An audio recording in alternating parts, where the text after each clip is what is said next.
Brotherhood. For some reason, he said he wanted to run the country based on Sharia law, while everybody probably in Egypt is Muslim. But the other guys who don't care about that, they're a minority, and the one they've used taken into active consideration. And for them, they've got a very good experience. They know if you go to Tahrir Square for long enough, then this president is going to come out of office. But again, it goes back to the study of Egypt, whereby everything from Mubarak time has been controlled by the military. So that if you're going to take any critical decisions, you must be aware that there is a big brother watching somewhere, and they may not give you 5 years. I mean, you know, in a normal democracy, you're supposed to give people 4 or 5 years before an election for them to kick you out. But I think for the Egyptian case, it was getting out of hand, and the military couldn't wait for another 4 years to have an election. And then, of course, there was a statement by the African Union, and many said, well, does the African Union itself have the moral authority to say, okay, we're kicking out Egypt, and don't get me wrong, a coup is a coup, and, you know, as we're trying to foster democratic ideals, that is the way to go. However, many people say, okay, the African Union is one that says, okay, we don't like what's happening in Egypt, when many of the leaders themselves, you know, didn't well, get there's there. A lot to criticize within the African Union. Right. If you're looking for areas to take a swipe at them, they will not be lacking. But we must also understand, if there's to be any sense of cohesion within the country, somebody has to lead it. There has to be an institution in place, and this institution will have a constitution. It will have instruments that bind it together, and some of those things will dictate that when certain things happen, you will have to speak up and speak out with regard to your association with the African Union. I mean, you saw the statement our own president had to make in that situation. It may not have been out of his own personal concern, but he recognizes he has a duty to add voice beyond our borders. So that will be there. In time, we can hope it will be a bigger and larger voice. But even if you take the UN as an example, that is just the way of the world. Yes. If you're affiliated with the UN, when something happens within the countries that are affiliated, you're expected to add voice to it. So people know you're standing up to be counted. The extent to which you will then seek intervention, or you will actually get a hand in it, then that's different. That's not debatable. Okay, what are some of the options you think you know, are available for Egypt now, or even for the African Union, in terms of intervention and assisting? Okay, one of those is to say, fine, you know, you will no longer be you know, a part of us because you've chosen to go against some of our ideals. But what happens for Egypt now? Okay, the military's taken over. What next? Egypt will sort itself out. This will happen. I mean, we're not going to get stuck on what will we have Somalia here, right? But Egypt could prove a problem. Everywhere is a problem when there's conflict. But homegrown solutions are the only ones that carry the day. And African homegrown solutions? Do you think but Africa look around. has a role to play? Where did intervention ever last? Just look around you. Well, at least KDF is good. KDF is a good example. So far. Well, you know, but they came back home. Okay. Yeah. So that's what we're talking about. What are some of those interventions? Egypt has to rise from within itself and find what they want for themselves. It's the only way to last. You can rush everyone in. Yeah. You can even rush the whole marine from the US if you want. So what? It'll always be. Look at the situation as obtained in Iraq and Afghanistan. It's all very well to swing in the big hand of the big brother, but does it last?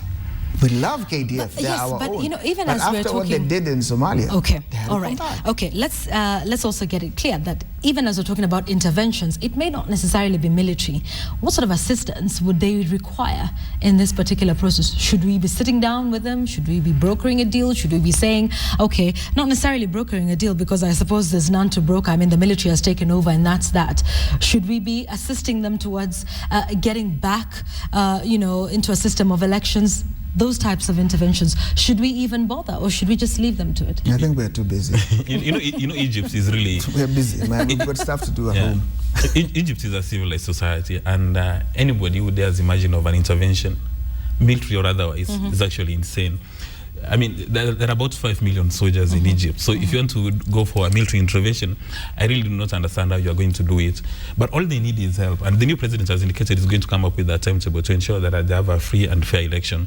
And just like Kenya, all the civil society, hoping that it's active in Egypt, all they need to do is to ensure that everybody who qualifies to vote for that particular election is registered in a manner that nobody is disenfranchised. But going back to your earlier question about the African Union, there is no way you'd have expected Africa African Union to react in any other manner, because all of them, majority of the presidents in Africa are really suffocating people in their nations, and they know that all of them would be candidates, that what has happened to Morsi could easily happen to them. So as a club, they have to be protective of each other. This is a cartel of African leaders who do not respect Wanjiku, and they fear that if the military in their countries, see Egypt as any example, they'll be out of office. That's why they're doing this. Apart from a few nations in the Middle East who said that this guy was long overdue. Somebody like the president of Syria, because he knows that Egypt decided to break their military ties and diplomatic ties. So for him, he was happy, really making a lot of noise, knowing that when the entire world goes to focus on Egypt, you could have a breathing space to continue killing people in his country. For him, it was diversionary. But for African leaders to say, we condemn this in the strongest terms possible, I mean, the only person who can do that with no reservation is probably the president of Botswana, because for him he leads and the people accept him. But the rest of the presidents in Africa, including Zuma, people don't like him in South Africa. So he knows that if the military in South Africa was wayward and they kick him out, he'll be waiting for African Union to support him. All right, okay, all right. Let's come back to the country now. Mohamed Morsi was able to last 100 days, 1 year. And we have our own president who's clocking 100 days in some time to come. Some promises were made on the campaign trail, I will get you this by this time. And he's quoted in the press now saying, give me some time. 3 months is not enough time to judge, what I have done. Let's talk about his first 100 days, some of the challenges, some of the achievements that he's made. Louis, what steps do you think he has made? Has it been a good 100 days? Has it been an easy 100 days? It has almost become like the standard to get a vote. You must talk about your 100 days. It has become one of the things we test our leadership on. And some of them do not say it by choice. They say it because that's what the euphoric public wants to hear. Right. In 100 days, the moon and the stars will all shine in Kenya alone. And in 100 days, I will make sure that the forests abound and are over the land.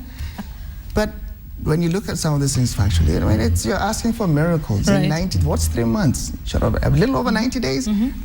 For me, as long as there's a plan that shows that there is some form of a plan unraveling, I'm fine with that. This impatience we have is just, but then it's amazing. Let me ask, because this is something that is, very key in Western democracies, and we see, candidates on the campaign trail in the US saying, in my first 100 days, where did we ever get this pressure so that a candidate feels like he has to say, within the first 100 days, this is what I'm going to do? How did we start to pile this pressure on ourselves? This is a pretty new phenomenon. I mean, before that, whoever talked about 100 days? I mean... and then we, of course, remember the infamous 100 days of a new constitution. Remember we have that? a culture that copies. We have a culture that mixes. There's a lot of exposure to foreign media, foreign cultures. And the things that sound nice in those countries, we tend to borrow them without really understanding how they can be achieved on this end. It sounds nice to put a leader on the spot and say, Disma, so in 100 days, what are you going to do? What is he able to do in 100 days? That's a practicality which is boring, but it's boring on a campaign trail. On a round table, you can actually flag things and say, you really don't expect me to do this in 100 days. And where were we ever hoping to achieve a new constitution in 100 days? Some of these things just border. I know, right? No, some of them border on the silly. Right. But that's when someone is pushed to make a promise. And we do know the leaders who step out, look at a crowd, they get euphoric, and they want to just say everything will change, because they look at the crowd, they think, this is the country. Yes. Everything has changed now. These are votes. It's what we want to hear from them. What will you do in 100 days? But it doesn't matter who gets into office.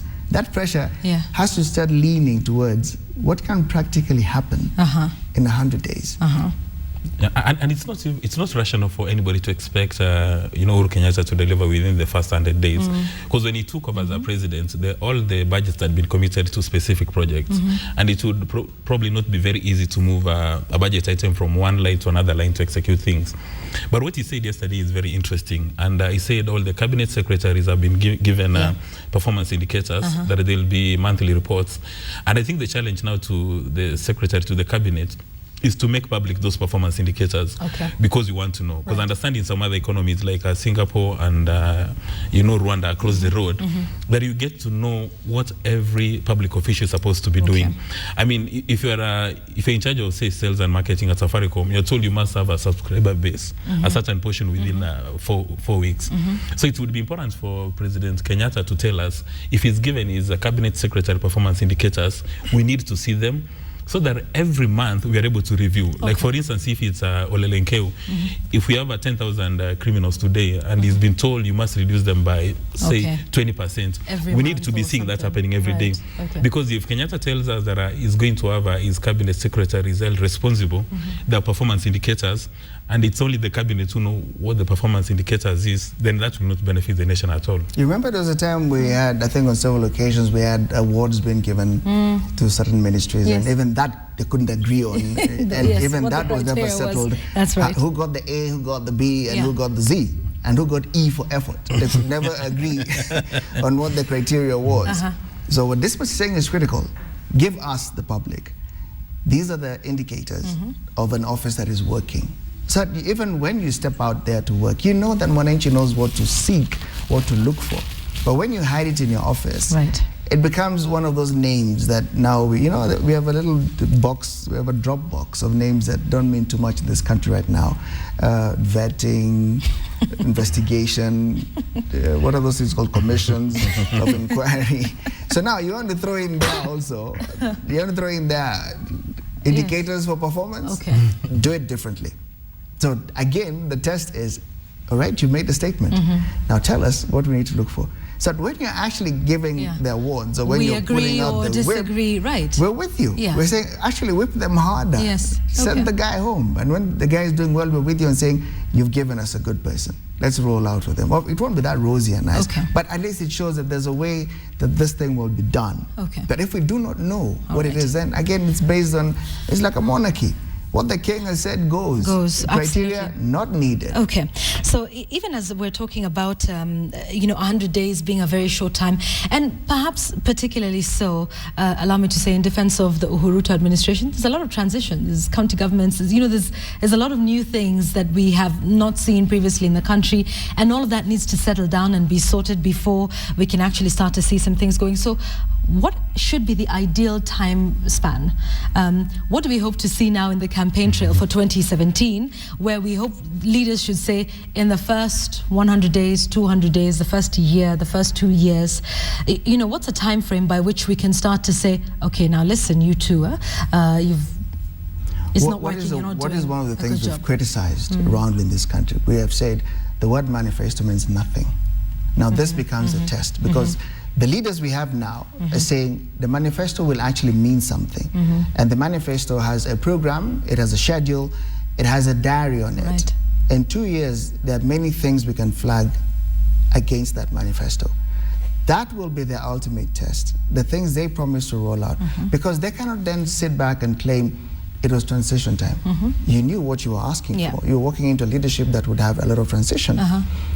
Also, when we say 100 days was a limit, as opposed to when? What should the marker be? 200 days? 50 days? What is that? Is that a gambit people just toss around? 300 sounds nice. So let's give these guys 300 days. No, what is it based on? So I believe the test will be the manifesto.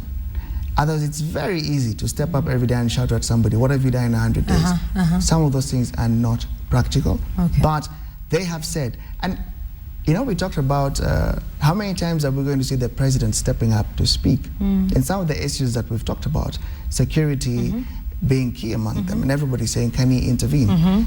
And he has had this challenge, he still has it, where he's thinking, do I step up into everybody's docket and put my voice to it? You can see the way he does so passionately, and sometimes it looks really beaten. It looks like he needs a pick-me-up, or sometimes it's a real Panadol moment for him. But anytime he speaks out there, he's committing to the public. And this is now a generation that has a lot of ways and means to mark that down. As and historical, people will put it on their phones, in diaries, and so he knows, he's aware. Every time I step up and say, including his tweets, I think everybody's, every time you step up and say, I am about to bring the moon and the stars closer, people take note of it. So that is a test he's giving himself. And he then, in turn, will have to push his people He'll to tell make them, sure that that happens. yes. Isn't that the tragedy of it all? That, you know, when you release, when you launch a manifesto and you say, in my first 100 days, 300, or in a year, or even at the end of my 5-year term, I will have done this. But then again, it really now depends on the people he's put in place. Okay, yes, yeah, you know, he's ultimately in charge, but you do know at some point it's not his work alone. Yeah, but for sure, It's his entire cabinet the secretary. things which will cost him the presidency in the next election will not be these first 100 days. That has never counted in this country. Okay. First of all, you know, our memory span is like... Yeah, that's true. this big, okay? Not this small, it's this big. So 4 years from now, who's going to be on a campaign trail saying, do you remember the July of 2013, it was day 75 and they are not rolled out something or the other? They have time to prove the manifesto works, yes.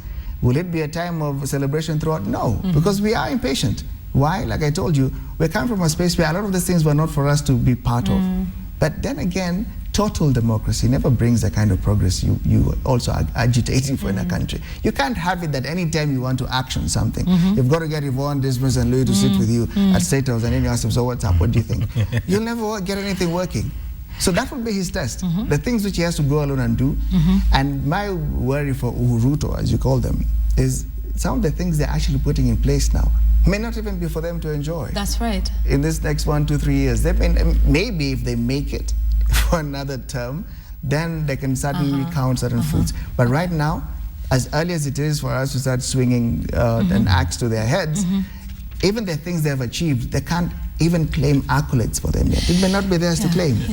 And you know, majority of the guys in his cabinet today are guys who come from the private sector, say for 1 or 2 people.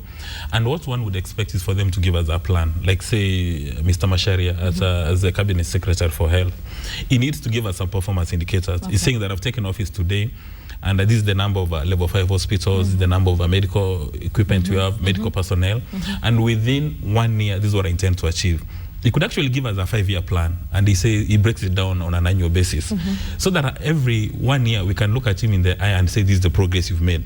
Like I know in Rwanda, when Kagame took over, he appointed a minister for agriculture, and the minister was given clear targets on how to increase milk production. And every 6 months he would come and report that I have not met my targets because of 1, 2, 3 reasons, and I'm going to review the same. And that's the way President Kenyatta is supposed to run the nation, because he says he's digital, he's a new face of Kenya, and he should be able to give us those performance indicators and targets. So every 1 year, then we can hold him accountable. And we don't expect him to be a success. And as Louis says, we don't expect him to bring the moon closer to us. But he needs to tell us. Like for instance, if it's Phyllis Kandie, she needs to tell us that we have 3 million tourists coming to Kenya every year. By the time I'm done with my 5-year period, maybe it should go to 15. And she really gives us a plan on how she intends to work on it. Year-on-year basis. That maybe I intend to invite Clinton to come to the Mara, I intend to do this. And then we can have her held accountable. Now, that's what is going to assist Kenyatta to run for a second term. Because when Kenyatta is going to be running for a second term, he'll be doing it alone. There'll be no Chir Kandie alone on the campaign path.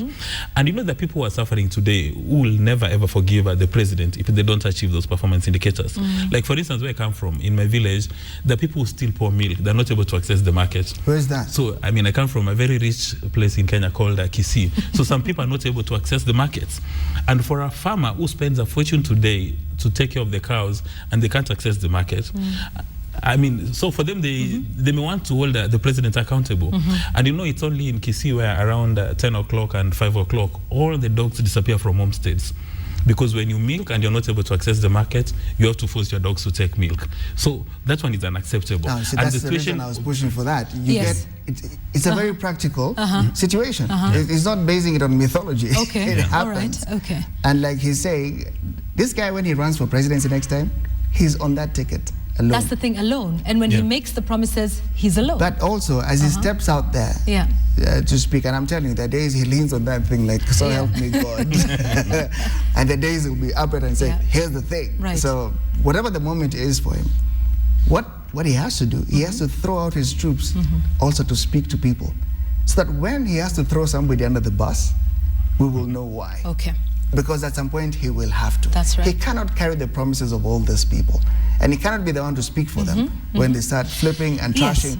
He has to say, if I'm speaking out for you, I'm sticking my neck out for you, but I need to show people, actually, you're unable to deliver.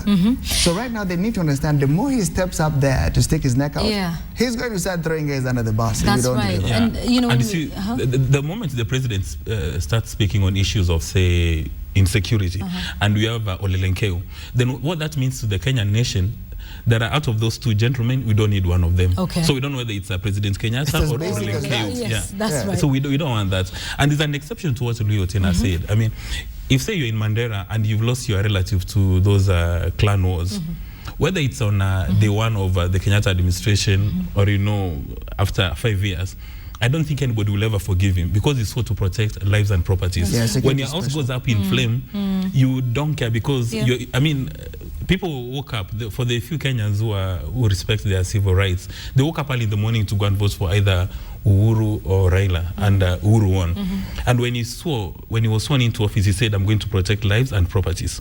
So whether it happens on day one or the last day, people will not forgive him. That's why these guys really need to be put on their tasks, and they must be told in black and white that we are no longer in a parliamentary system. Yes.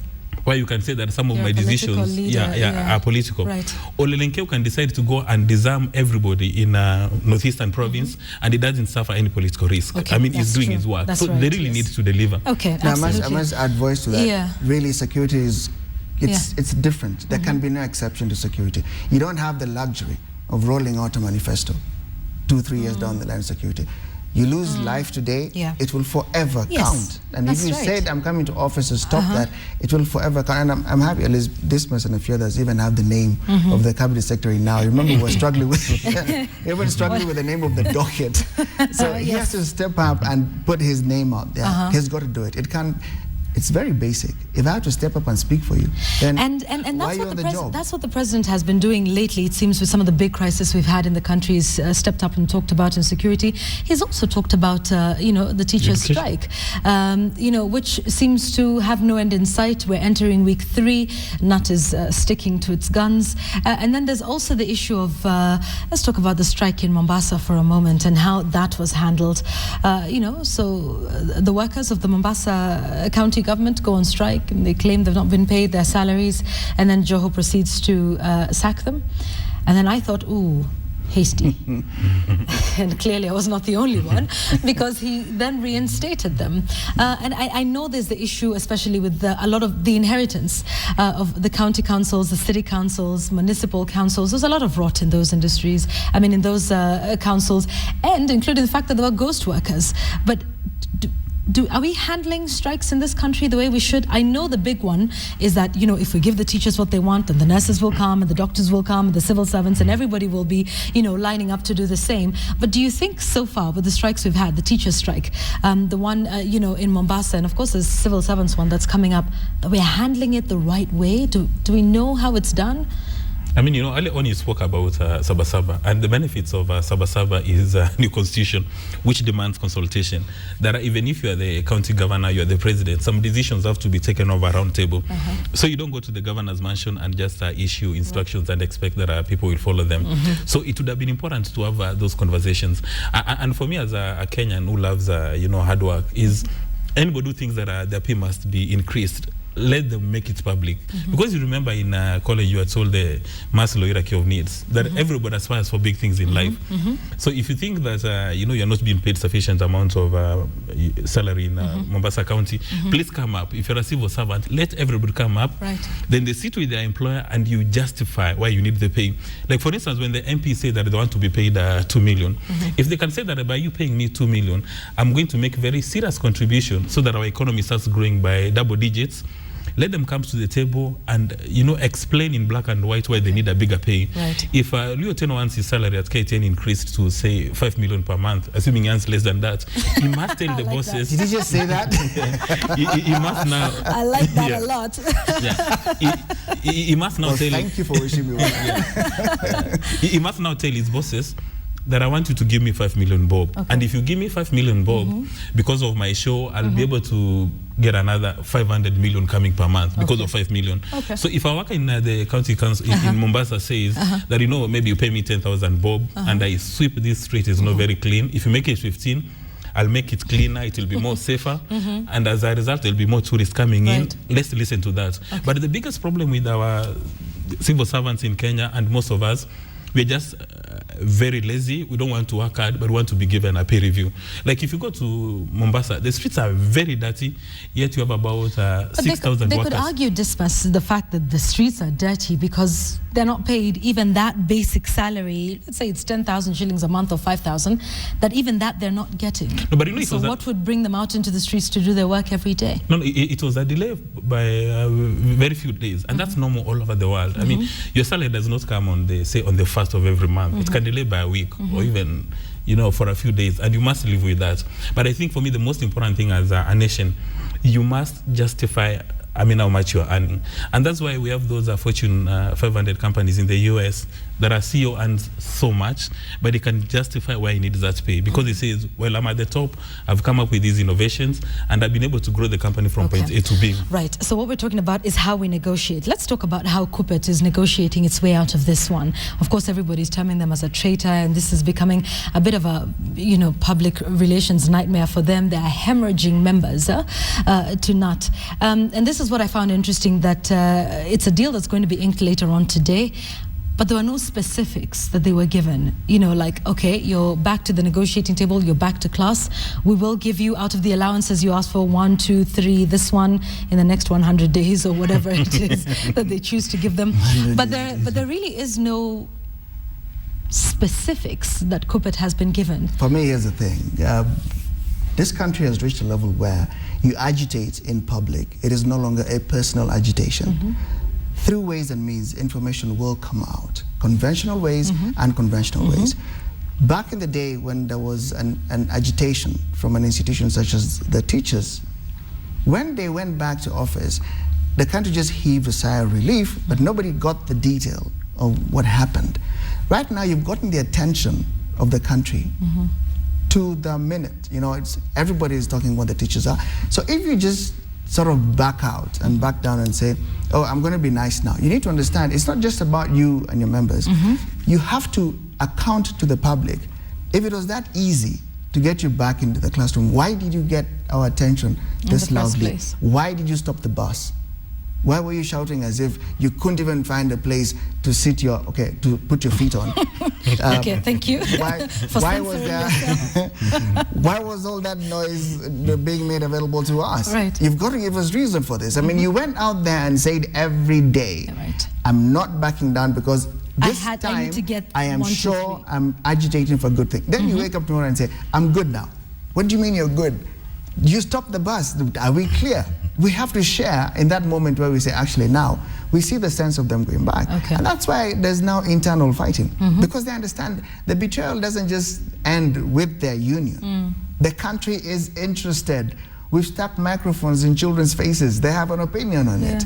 The leadership has an opinion. But even for the president and the deputy president, they now realize it's different when you're shouting from outside the fence. And say, fix those guys. Why are you sorting it out? You guys are Buddha. When we get in there, we'll do it. Now they're realizing there's other players here who need to be handled differently. So it is sad if they cannot carry the country into that moment because they stopped the bus. They got the country involved. They don't have the luxury now of waking up one morning and saying, I think we're good, so get your kids back to school. And that is why, it's one of the reasons why you see KNUT is sticking it out. They have been, but they have never seen a media blitz like they have seen it. They are everywhere, in radio stations, in television stations. They are available to explain why they have gone on strike. And now they realize with all that noise they've made, they can't just stand around one day and say, we're good. We can cut cake and be happy. They've raised the interest of the entire country. So they must take us with them. They must take us with them so that we see, for this reason, we all see why you can go back to work. Or for this reason, we can see why the stalemate will continue. Things have changed now. Right. What does this mean for KUPPET then, seeing as members are leaving in droves? Of course, they will deny it, and I believe was it Akela Misori who was here with James Smart the other day, and he said which members? Those are shoe shiners and border riders and everything. I mean, this is potentially bad for them, and we do know that the leadership of these unions depends on membership, doesn't it? I mean, initially before the strike, they said NAT had about 250,000 members, while KUPPET had 47,000. And from the face of it, KUPPET has lost face. There are a number of the members have been feeling those blue forms, trooping to the Kenya National Union of Teachers. And I think by the end of the strike, probably KUPPET will be left standing alone. And it was even more dangerous when the former leadership came up and said KUPPET is giving the members a raw deal. Yeah. And everybody in, any teacher, be it primary or high school or any tertiary, they really want more benefits. So if you're a member of an organization and you come to the view that they're not pursuing your interests, they're probably pursuing their selfish interest. If you have an option, you will quickly jump to the option. And I think wherever Sisioni is seated and his team, they're really, rubbing the hands with glee, saying that we're getting a good deal. Okay. But for me, I think what KUPPET has done is an antithesis of how a trade union works, because you're supposed to be championing the interests of your members, and not your selfish interest. Right? And not your selfish interest. Because now, as Louis has indicated, the members will put them on task. Why did you call a strike, and what have you achieved? Right. Are you happy with what you have achieved? Yeah. And in the event that NAT gets a better deal, I don't know where KUPPET will go. They may need to look for another nation to go and stay, because they'll have been, a letdown to society. That list will not end, all right? Whether this is resolved in a day or another 100 days, okay, the magic days, the civil servants will come up. All the people who draw a salary from the government will come up. So this is it's not a case study where if this is now resolved, everybody else... It'll be the benchmark. It could be, but not in the sense that if the teachers are sorted, as a nurse, I'm now comfortable. Okay. It doesn't work like that. Right. They're lining up to see where the gaps are so that they exploit them.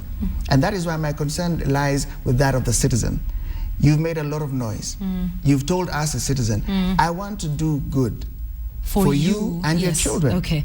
But I the cannot, government doesn't seem to hear me. Okay. Help me shout at them so that they can see this need. All right. And that is what I'm saying. Anybody who's stepping up to strike in this country now, they have to be careful that if they're going to stop the bus, those people who they're saying need to be on the side, we need to understand what it is so that we can help them.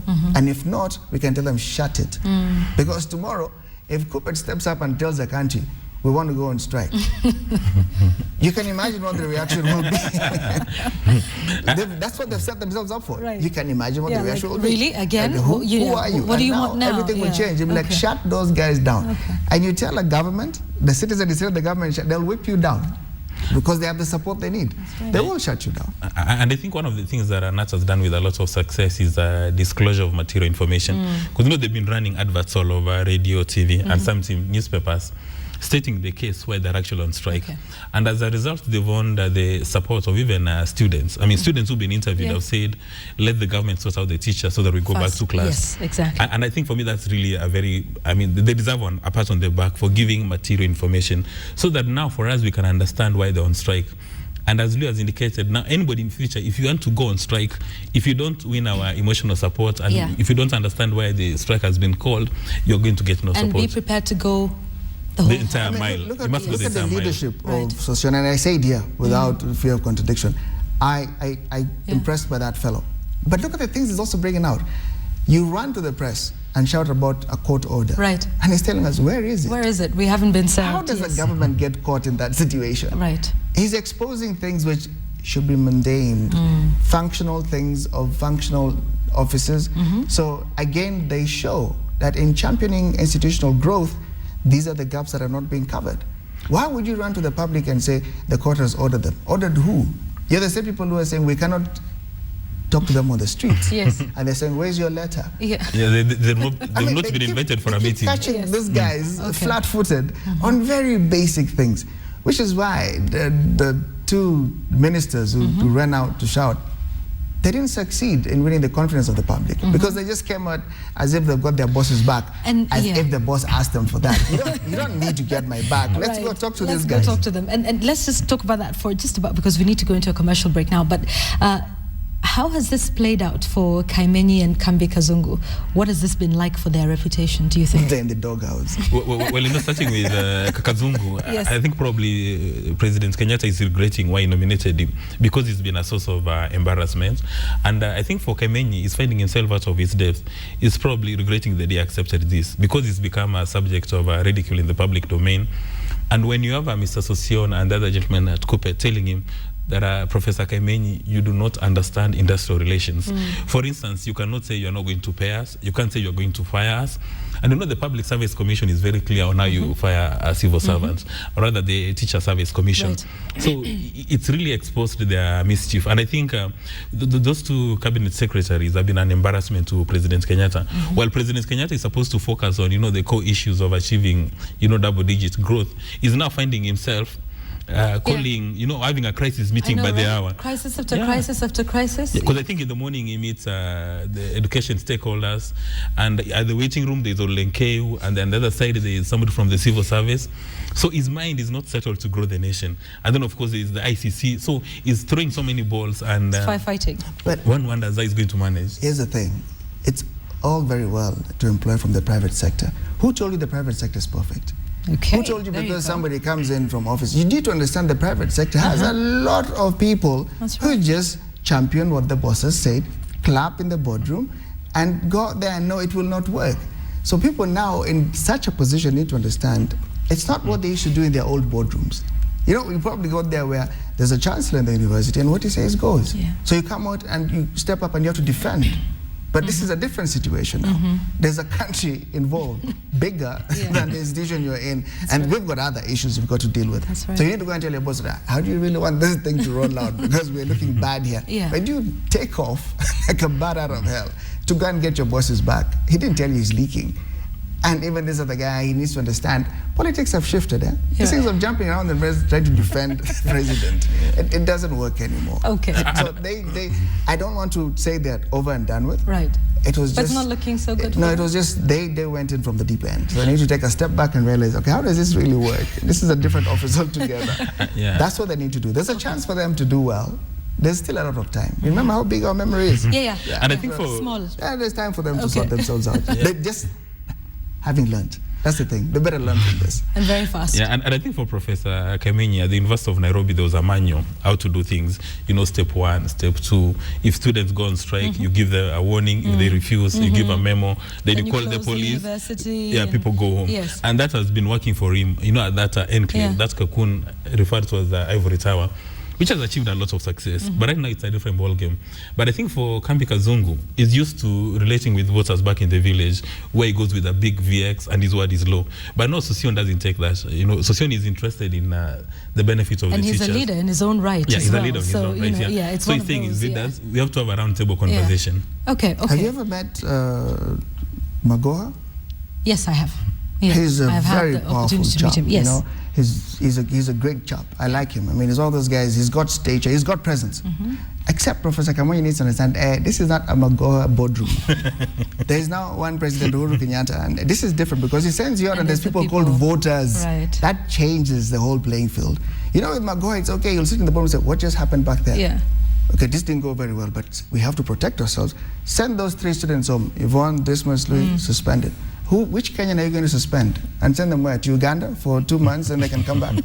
It's different now. Absolutely. It really is. And we want to take a short break right now. It is the way it is. We have Louis Otieno and Dismas Mokwa with us.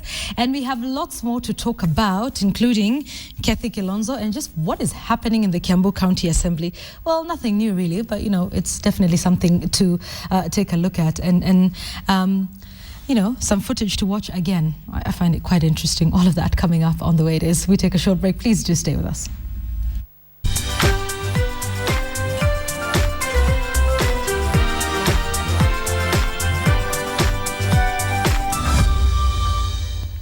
Welcome back. You are watching KTN Sunrise Live. It is the way it is. And we had discussed Egypt and what's happening there earlier. And just to bring you up to date with what's happening right now, getting reports that Egypt's Republican Guard has opened fire on demonstrators who are outside their headquarters, killing 10. This is according to volunteer medics. So the battle goes on even now with the military having taken over. More details of that, of course, subsequently in our bulletins. But we are back to our discussions now, and we want to talk about something that was, very interesting. Happened, I think, from Thursday last week, and this is the hearing on Kathy Kilonzo's candidature. Here's what I found striking about that whole event was how different Kathy looked. She was now with her back against the wall, and at some point she looked emotional and she looked a little nervous. And it was such a different sight from when we saw Kathy at the Supreme Court. My lord, she was this confident woman, had the whole nation, really at her fingertips, and everybody was just holding their breath and thinking, who is this lady? She's a breath of fresh air. And things were so different last week. Let's talk about that. I mean, she just sat there and she just, she looked really... We started this Kathy conversation. Yes. How long ago with Dismas, Yes. with Martin, Yes. we talked about this, and you people always think I take a swipe at her unfairly. I did tell you it is different. Right. Yeah. You're not going to speak on cue. Yeah. This thing where you stand up and say, Professor Kipudali, but yeah, A, it doesn't count for IEBC. He's not going to go there and give you an A at IEBC. You have to fight for your position. It's different. Anything you say, no matter how nice and pleasing, they take it and hit you with it. Now she's there, as if she's on the dock. I know, she's waiting right? for today to happen. She's thinking, how did I get myself? Like she's waiting for, Judge Uamuzi Wakoti, is it? Yes. I don't remember an occasion, maybe this was you remember because I don't, where there was a contestation about somebody's candidature and LSK wheeled in so first. Yeah. Who kicked LSK into gear? Right. One day we hear she may not have been honest about registration. The next day LSK saying, then we will. If she's not, yes, we'll strike her off the I've list. never seen them walk with that kind of speed on an issue. So you need to, that's what we're saying. You need to understand when you jump into politics, there are no rules. Right. It changes. I don't know what you've seen this. Well, the players in politics are extremely dirty. But I know because it's a decision which is supposed to come today. Today.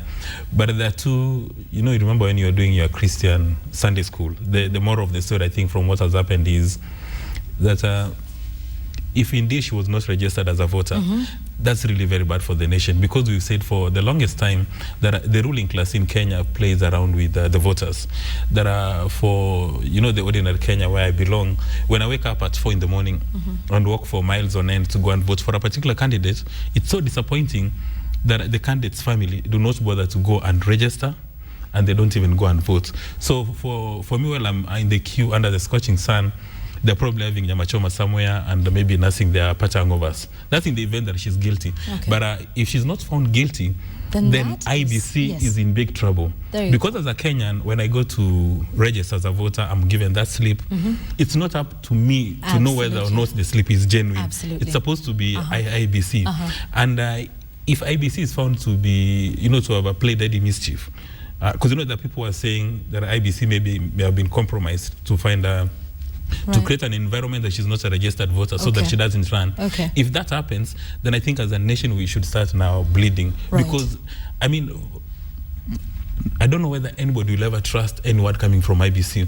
Because when they say that a registration is similar to the one of the retired president, one wonders, how can a normal Kenya go to IEBC strong room and get a registration slip used by retired President Mwai Kibaki? How did it get out? Yes, So for me, I think we may just need to re-audit IEBC and ensure that all the systems and procedures are bulletproof. Maybe we need an ISO certification. I don't know what we are going to do.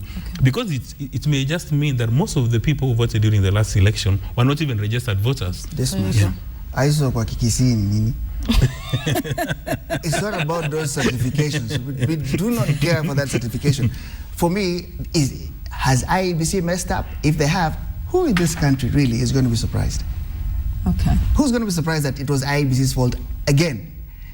The biggest indictment is what this must start with. It is on Kathy. You know why? If she did not, as a citizen, register to vote, she loses the moral authority to step up and speak on these matters. And also, the impact goes way back to her delivery at the Supreme Court. What was that case about? Oh, there you go. It was determining the country's presidency. So you're up there telling us this thing has gone sideways. You didn't even participate in your own civic duty. There's a problem. Which is why I go back to what I told you guys in the beginning. What Kathy has achieved, she needs to stay on that lane and not attract this kind of flack, because it would never have been an issue right now. Who was interested in Kathy's vote, right? Up until this time when she says she wants to be Makueni senator. The evidence that people were arguing about is she looked at, she had been pushed into that position. Yeah. It is also silly for people to say that Jubilee is acting unfairly, and because that is what politics is about. Okay. People will look for your Achilles heel and they will stick a knife in it for you to drop. That is a competition we have in this country. So the indictment will be heavier on Kathy as a person if it then appears that she was there at the Supreme Court agitating for change. She didn't and vote. She did not even do her Let's take a look duty at what would happen in voting. in Makueni. How would they take this? Okay, regardless of whichever way this goes, Kathy claims she was registered, but she did not vote. So many people will say, well, you didn't vote for your father, so why should we vote for you? Do you think that might be something that may resonate on the ground? No, not in Makueni. Not in Makueni? And now they're euphoric about the sense of competition and why they want this lady to take up the position. If TNA were to use that and go back to Makueni and say, okay, you know, remove all of this jargon and all of this fuss around it and just make it a very simple thing that, by the way, this lady who wants to carry on the mantle of her father did not even participate in putting her father there in the first place, and perhaps is not as interested in the politics of Makueni enough to say, I will vote. You will get a very basic statement like, hiyo ilikuwa wakati huo. Sasa, na sisi tunataka atuongoze. Then what do you do with that? So, okay, so for her... When in this country do we have a history of achieving results on a technicality? I mean, look at it this way. The president and the deputy president have an issue at hand. Which was the biggest technicality, if ever there was to be one? And what happened with that? So you think right now you're going to take a technicality to a Kenyan voter fine. Let's say Yvonne didn't register. This is a big deal. Let's keep it with that technicality for a moment. And let's take a look at the March 4th elections. There were some people who allegedly didn't vote for their candidates and yet they were running. I don't want to go there because guys are going to court for them. I mean, do you think if those said individuals, and we are not naming names, you know, in 2017... No, if that is then proven to be true, what they need to be listed, shamed and put out there for the public to know. They speak from, what is that they say, both sides of their mouth. I don't know how that is achieved. But I think it's the same. But we need to raise our levels of, how would I call it? We do not have political conscience in this country. So unless we raise those levels, and they're painfully slow, such matters will not be the ones that are technicality. Okay, so Louis, what you're saying is perhaps in Makueni that might not ring true, but countrywide, because Kathy Kilonzo had gotten to that point where she was known nationally. That's what I'm saying. That's the indictment where it now. Affect she will not be able to clean up. Because the rest of the country can see her outside of the locality that is Makueni. They're not involved in the euphoria of those politics. The biggest showing they have of Kathy was at the Supreme Court. And that is what will be taken away from her to the greater public. Not really Makueni. Makueni is a local issue. So if she were all this noise you're hearing will end locally. It will be a local issue. So here's a question then, because you're saying, you know, locally it might not have that much of a... Let's say, you know, later on today, Kathy is indeed, let's say she's found to have had no wrongdoing, that if that slip was stolen, that was not for her to know and, you know, authenticate and find out, and that, you know, she deserves to be, you know, on that ballot paper. Do you think she'll still carry the day in Makueni? Of course she will carry the day. I mean, you know, the election in Makueni is not about Kathy Kilonzo. She's a pawn. She doesn't even know what's going on. It's about Muthama, Musila, Kalonzo, and the rest of the big players. For her, she's merely a pawn. And as Lee has indicated, whether or not she's registered in Makueni, doesn't really count for those people, because it's going to be euphoria. The lack of maybe registration, or the fact that maybe she did not vote last time, will only affect, you know, the Facebook and Twitter generation in Nairobi, the middle class guys. And majority of them do not even vote. They're in the same boat with her. So for them, they really don't care whether or not she voted. So, yeah, but maybe for a professional life, then, you know, people may start beginning doubting her ability to deliver in case she's found not to be a registered voter. But when it comes to Makueni, I mean, the court guys have got very good propaganda for that. They'll say, unaona watu wa Jubilee walikuwa wanatupiga, sisi tumepoteza Mutula Kilonzo na wataki msichana yake ingie. They're manipulating the system to even serve in a favor. This also tells you then that Jubilee is very gang-ho about, you know, going in and getting it. Does that say something? Are they threatened by... Politics is about strategy. Okay. You sit around the table and you say, what do we need to push now? For them, right now it's about the technicality, but on the strength that it can even stop her participating. Okay. After that, they have to come up with another plan on how to roll this out. So it's not just Kathy must go. No, they have to work There has this to out be at a bigger different plan level. This is a towards that competition one. that is way Okay. above her legal head. Right. And you know, at this stage, if there's anybody who stands to lose anything, it's going to be CORD, because these are CORD Right. seats. Yeah. Right. And for them, it's even more complicated more than Katie. That if they lose the Makueni Senate seat, chances are that one of their senators will be kicked out, a nominated senator. So for them, it's going to be a double tragedy. They're going to lose 2 seats. And that will be a very strong victory for Uhuru Kenyatta, but it's because he can now say the mood is beginning to change, and during the next election, I can sweep the entire of, Kamba vote. Okay, all right.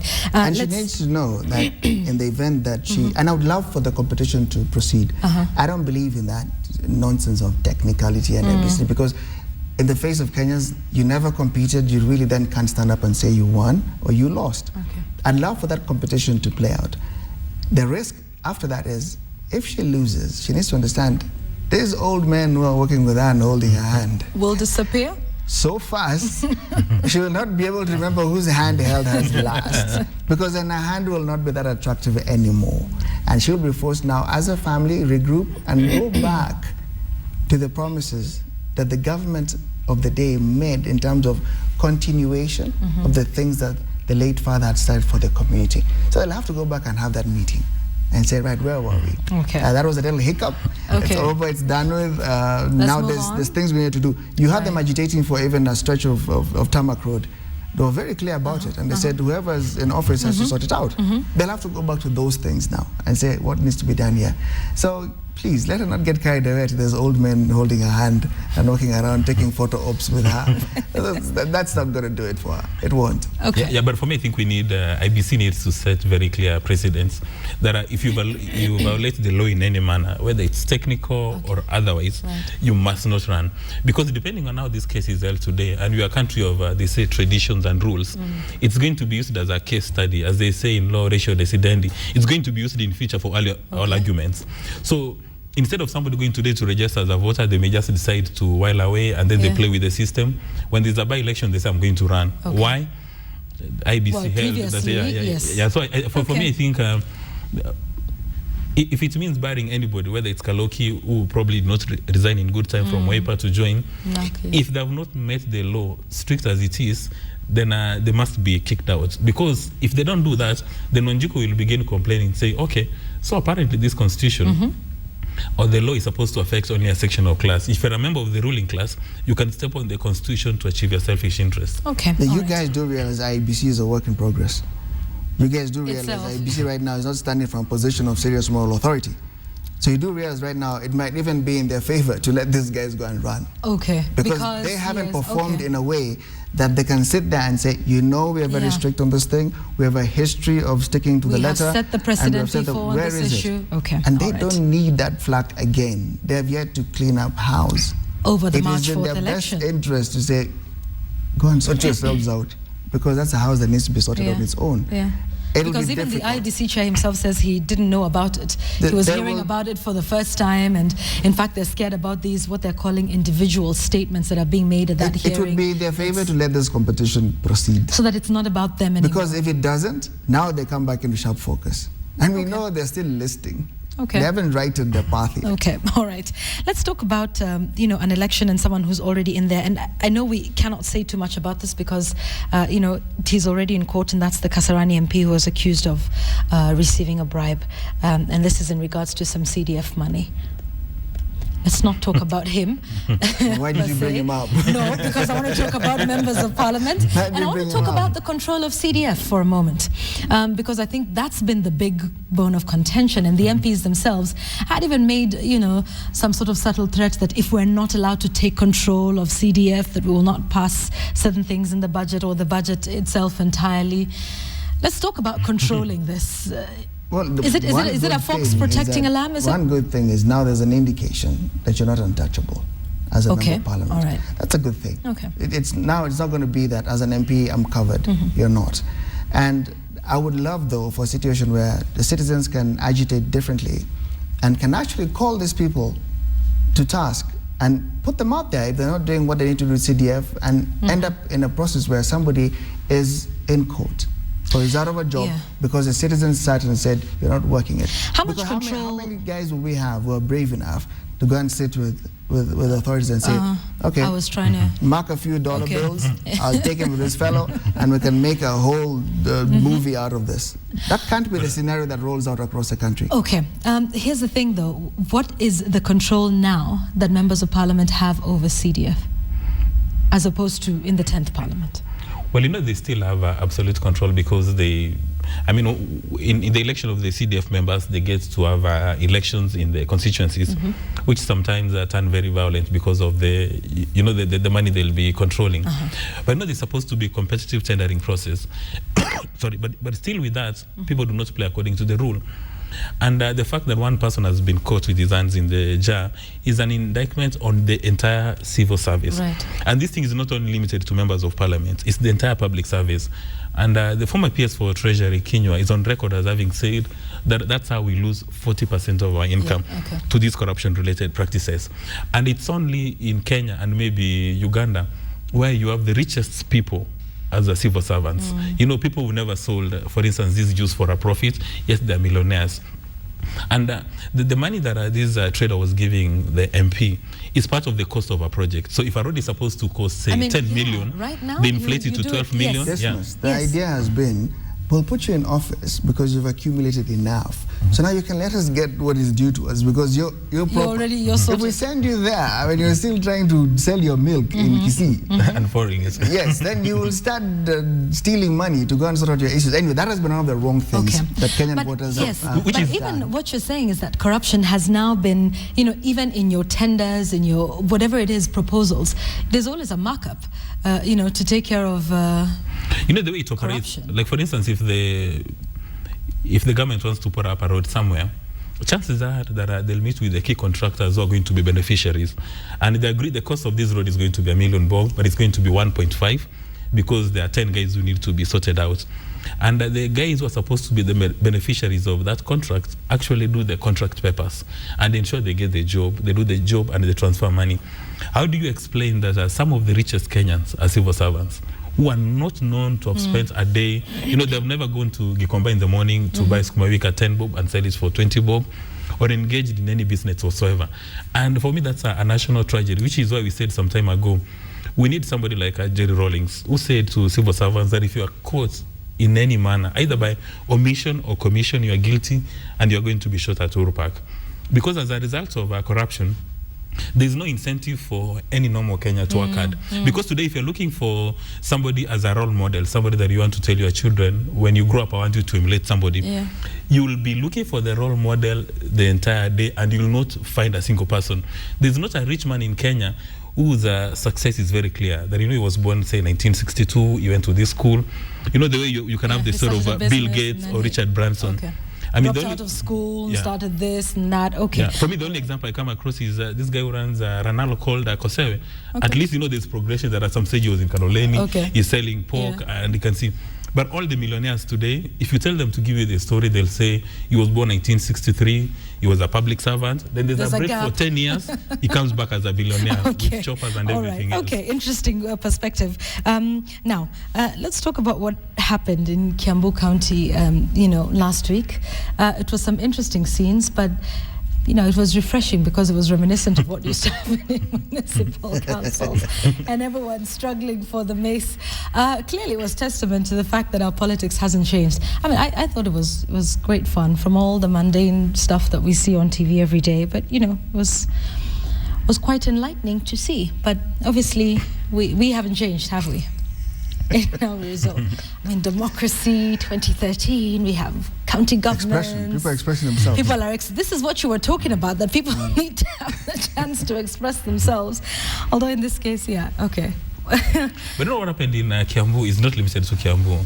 Because again, sometimes when you watch footage from the Tigers, Singapore, and South Korea, actually legislators fight. Yes. They throw physically chairs at each other. Yeah, but the difference being that those guys fight over ideas that benefit Wanjiku. But in Kiambu, it was a selfish interest. It was an idea. Allow me to be the devil's advocate. It was an idea. They felt that the speaker was going over and above his mandate, and they wanted to impeach him. And that's an idea, no? And then what happened? No. according to what they said, the speaker stood.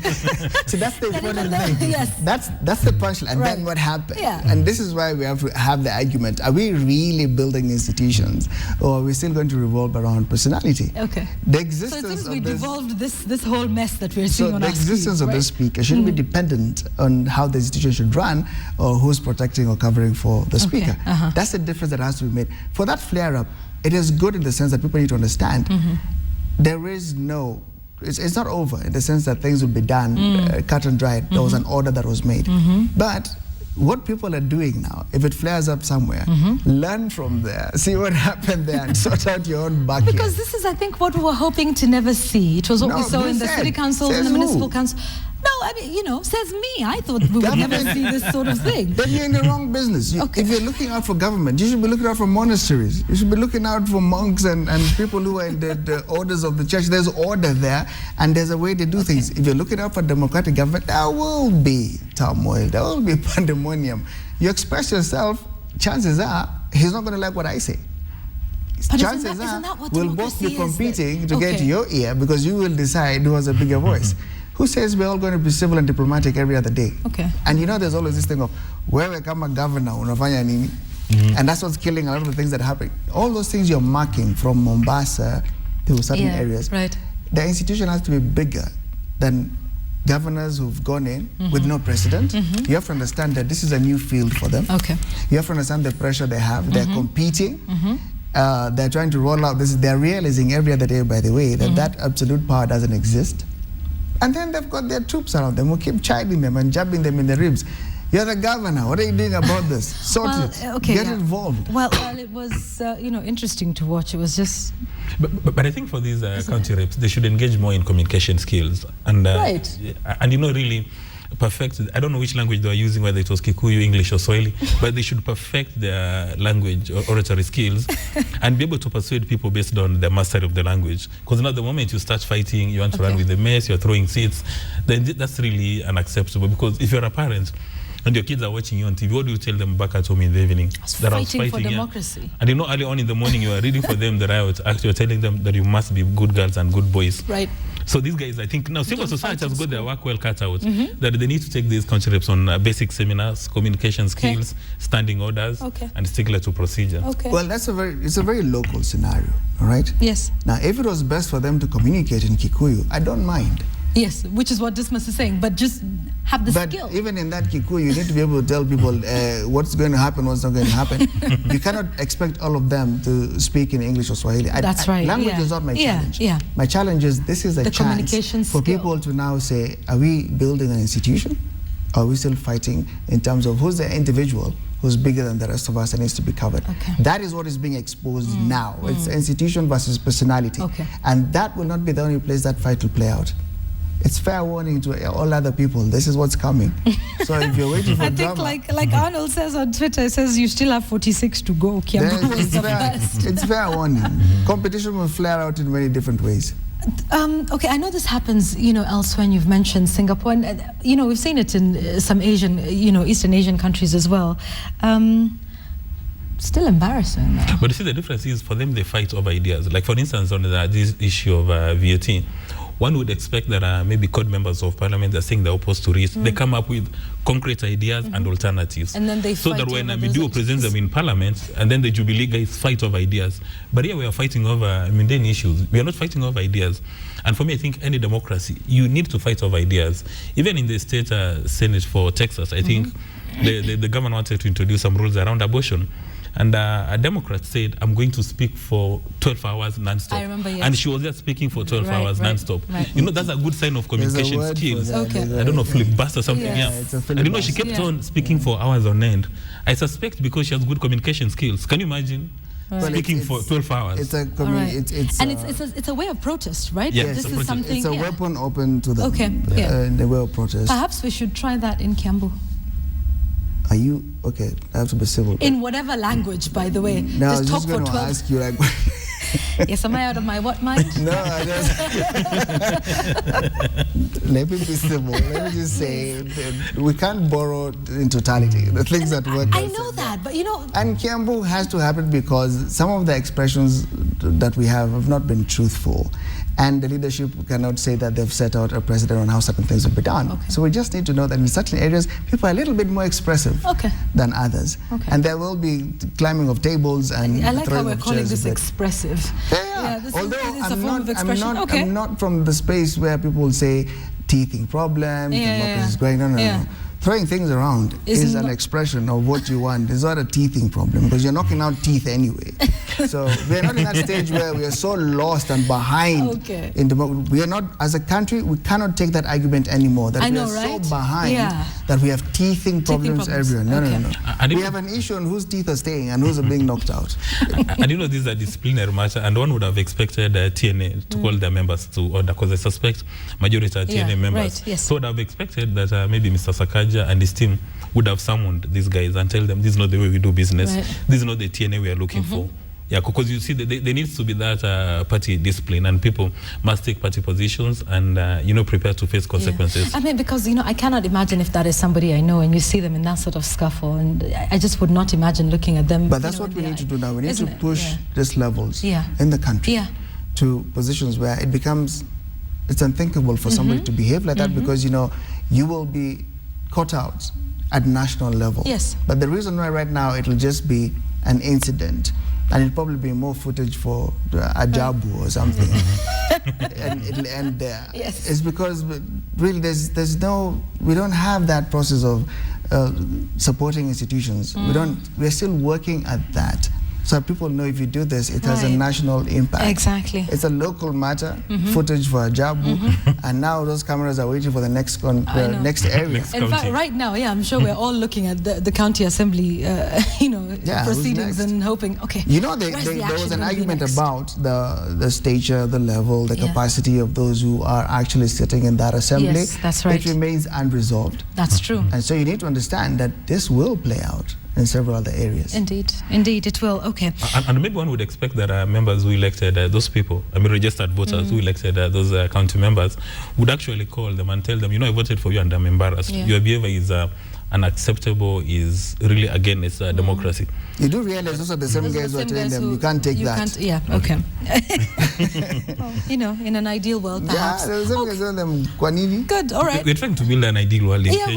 We are. Yeah. Well, we can't Baby give steps. up. We can't accept that will be our behavior in our growth of democracy. We've got to call it out. But even as we call it out, we have to understand that it happens for a reason. Everybody has a sense of responsibility they have to be more acutely alive to, because as a voter, it's your product. Yeah. That's your product you put out there. Until that comes back to you, you'll stop just voting people out and sending in the next guy to climb tables next month.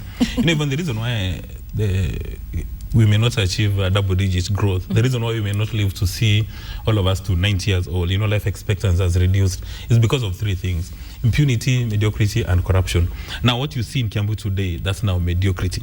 We can't allow our leaders to be mediocre, and then we say, and we are at peace with it. I think we must call them out. And the TNA or whoever is in charge of TNA today must summon those people and give them a verbal beating, or they should even be suspended.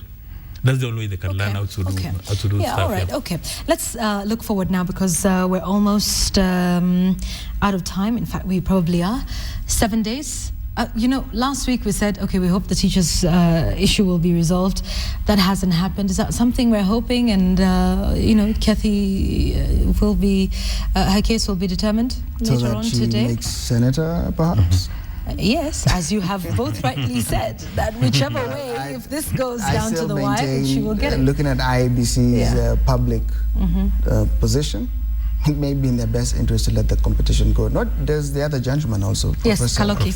Yes. Let them compete. Maybe in their best interest to let that go, because the accusation about tampering, it swings both ways. In this country, what can be unlocked can be locked by another hand.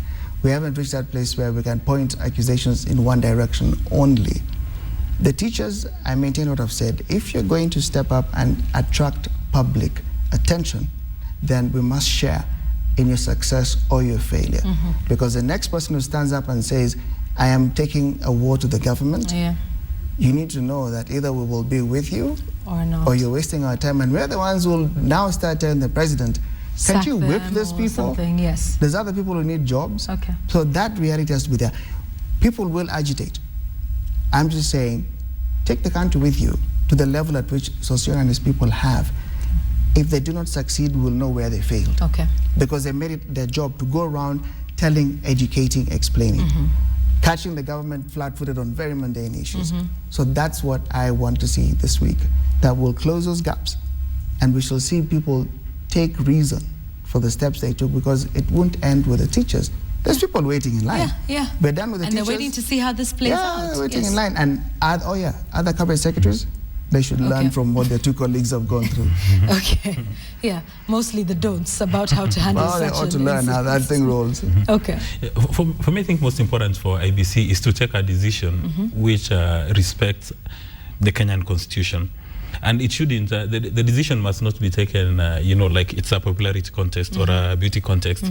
Even if it means locking out all the 4 candidates who've so declared from running on technical issues, let it be the case, so that we have very strong presidents. Because we're in a Commonwealth and our legal system is just anchored on past cases. So if somebody, for some reason, if they're not allowed to run, they cannot run. And I'd like the middle class to run to learn from this. That you must be very keen to participate in the electoral process. That if when IBC is running adverts every single day telling people to go and register, you decide to sit in your office and you're watching CNN the entire day, you must go out and register. Otherwise, you're going to be caught up and you pay for your sins. And then number 2, for President Kenyatta to inspire confidence to the nation, he must tell us what every single cabinet secretary is going to achieve. Okay. That's the only way we are going to have him held accountable. And then also on the bill which is on discussion, the bill seems to be securing the interest of the manufacturing sector in Kenya, the private sector, the big corporates, and it has ignored Wanjiku.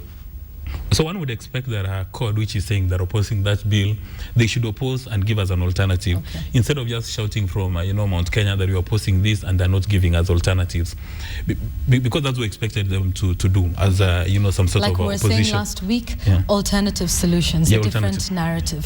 So it's not just to say, okay, the VAT bill is bad. I think most Kenyans are in agreement with that one, but to say, okay, it's bad, but here's an alternative.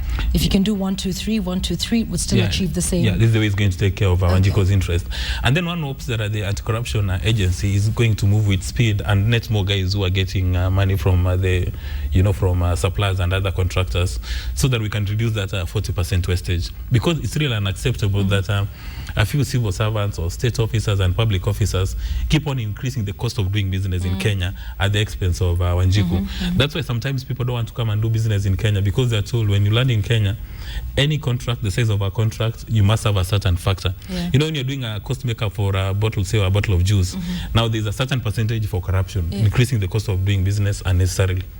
Okay. And let's not waste again that critical information. You must find a way. We must petition your governor. We can't be spilling milk in 2013. That's right, in Kisii, right. This country is not busting out of its seams, that we're all well fed across the country. Absolutely. So if that is fact and that is happening, we need to find a way to, those are things we need to call out. And see that the people of Kisii actually have a different story to tell. It is sad if that is the scenario. Indeed. And the same situation obtains in the grain industry. Sometimes you've seen footage that are every single day after harvest session, silos, people queue for days on end with the trucks, waiting to access the national cereals and produce board silos to store maize. And people are drying maize right in the road. And at the end of the day, the maize goes into waste because of this thing called aflatoxin. And farmers don't get a fair return on the investment. So the Cabinet Secretary for Agriculture is also on the spotlight, because as a nation we can't afford to be food insecure.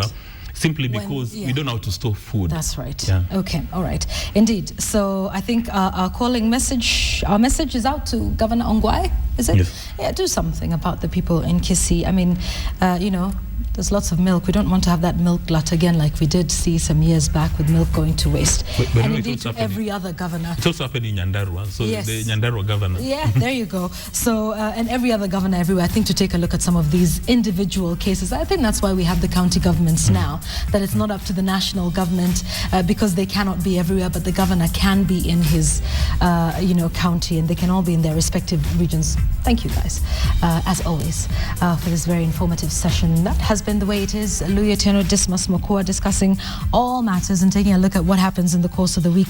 I'm told also Ramadan could be starting anytime soon, possibly tomorrow, depending on the sighting of the moon. So if that's what's happening for you, I believe it's Ramadan Karim as you start your journey.